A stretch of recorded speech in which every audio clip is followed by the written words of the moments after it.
Hello, detective. Sorry, I'm not Tom Ellis, I can't do it that well.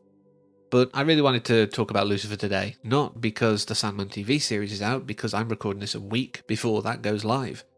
I just happened to watch it recently, wanted to do a video on it, and then realised that this is actually going to time up really well.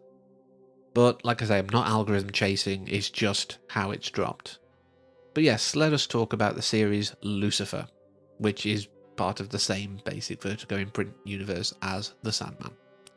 This stars Tom Ellis, Lauren German, I couldn't find an alternative pronunciation, so that's what I'm going with, D.B. Woodside, Leslie Ann Brandt, Kevin Alejandro, Tricia Helfer pops up, Dennis Haysbert appears as God, for crying out loud. There's so many great people in this, in both guest and main roles. It's such a wonderful cast. So many people here who I've seen in other projects, or seen in different ways, in particular in other projects, and showing their range.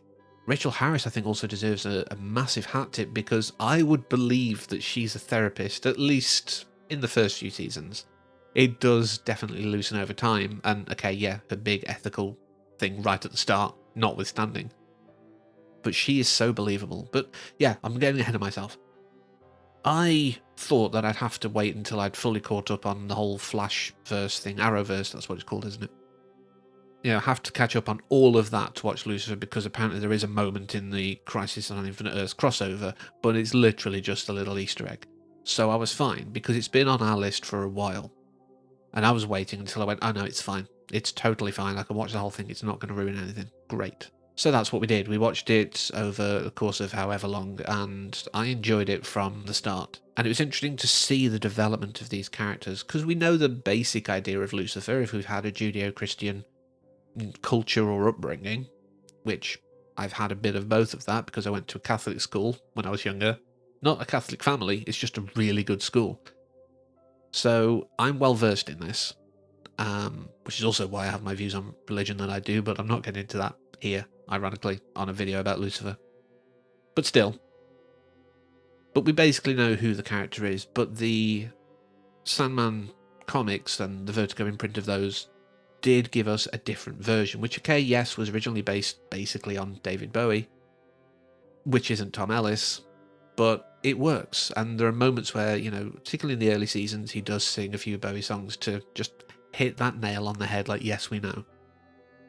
And a lot of people apparently were up in arms, saying this isn't David Bowie looking. Gwendolyn Christie looks a bit more Bowie-esque, I will give her that, but this isn't the normal character in that run. This is them going, yes, we know this exists, this is the basis of what we're using, but it isn't going to be adherent to what happened there. And I respect that totally. I love it for that. But he is, a wisecracking guy and who happens to just get embroiled in the situation and decides to help out with an investigation. Grows an attraction to the detective. Well, he's attracted to anything with legs. Actually, legs optional. Torso optional, probably. He doesn't care. He will have anything with a pulse. Actually, no, probably pulse optional.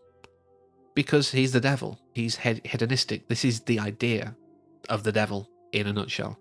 He's out for fun, just wants to have a good time, can't lie, very important factor. And yeah, we go through his life as a consultant for the LAPD, meeting all these wonderful new people, and some people obviously come along later on. I didn't mention Amy Garcia at the top. She's absolutely brilliant as Ella Lopez. But all of these characters are not two-dimensional, and I respect that entirely. We have fully realised characters.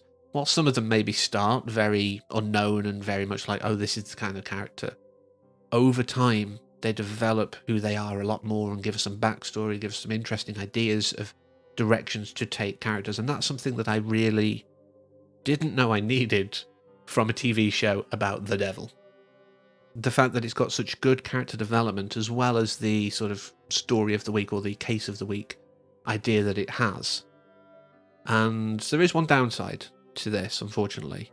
The system that they had, where it's like, yes, we have these cases, we have this overarching plot, but the cases themselves are standalone.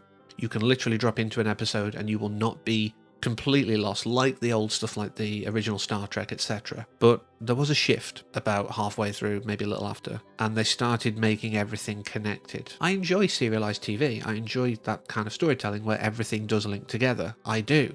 But when you change the direction of a show entirely to be like that from a more, like I say, you can watch anyone in any order, it doesn't matter for the most part. When you change that system, it just felt a bit wrong to me. I think some of the sheen was taken off, I guess, because I'm like, oh, they're referencing that, you know. But it didn't ruin it entirely. It just made it a lot more like every other show out there, unfortunately. You know, these days, having something that isn't serialized, that isn't a continuous arc, like I said with Strange New Worlds, the reason that that's so fresh is because it doesn't rely on being a constant arc, and I really hope they don't pick that up for future seasons. But like I say, I've enjoyed this. I love all these characters. DB Woodside was, it'll come as no surprise if you've been aware of my channel for a long while, mainly Principal Wood from Buffy. That's all I knew him from, and he does really well in that role. But my word, his role as a Menadil, I'm going to say something that might sound a bit wrong at the start, but bear with me.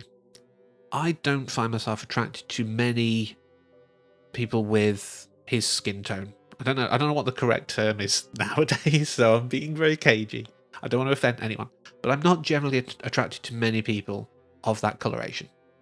It's not a racist thing, it's just a preference thing.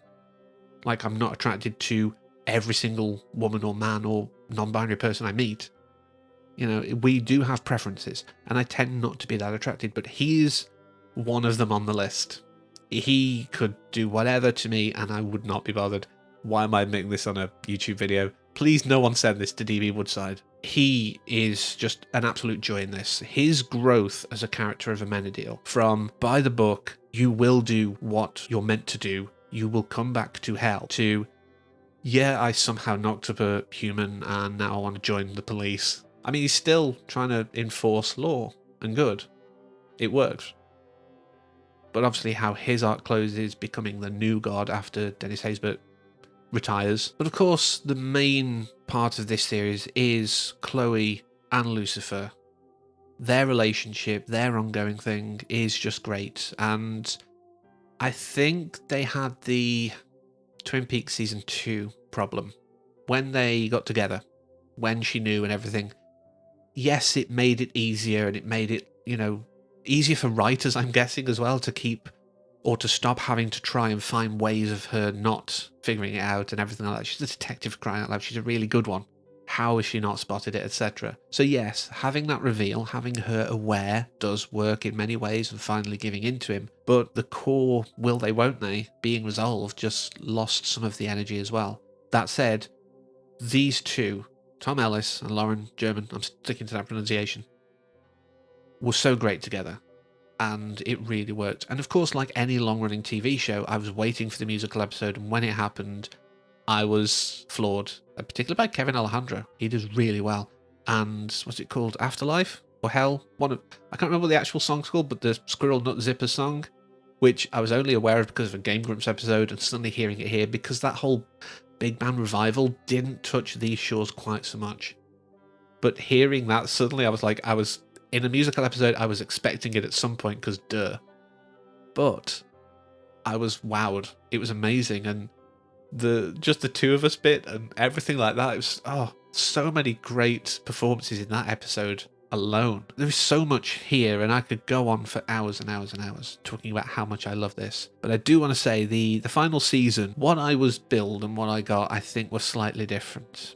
Because what I'd read was, we are ending it right then, and it's going to be a massive thing. You're going to be wowed and amazed. So they oversold it. I didn't necessarily figure it out who Brianna Hildebrand was. Rory, and you may know her as Negasonic Teenage Warhead, in case you're like, her face is familiar. But the whole situation with her and what she was and the whole time travel thing, etc., I was like, okay, it wasn't what I was expecting. I will give you that. But I'm not super wowed. I'm not massively bothered. I did think it was a nice way to give us a reflection on Lucifer. The fact that he doesn't believe he would be an absent father because of what his father did. He rebelled a bit and he was kicked out of the house. That's all it is. He was like a rebellious teenager and he was kicked out of the house. I mean, yes, okay, it was a massive war in heaven. He brought other angels on his side, etc. But still, it's a bit of an overreaction. And it was a nice way to get that reflection.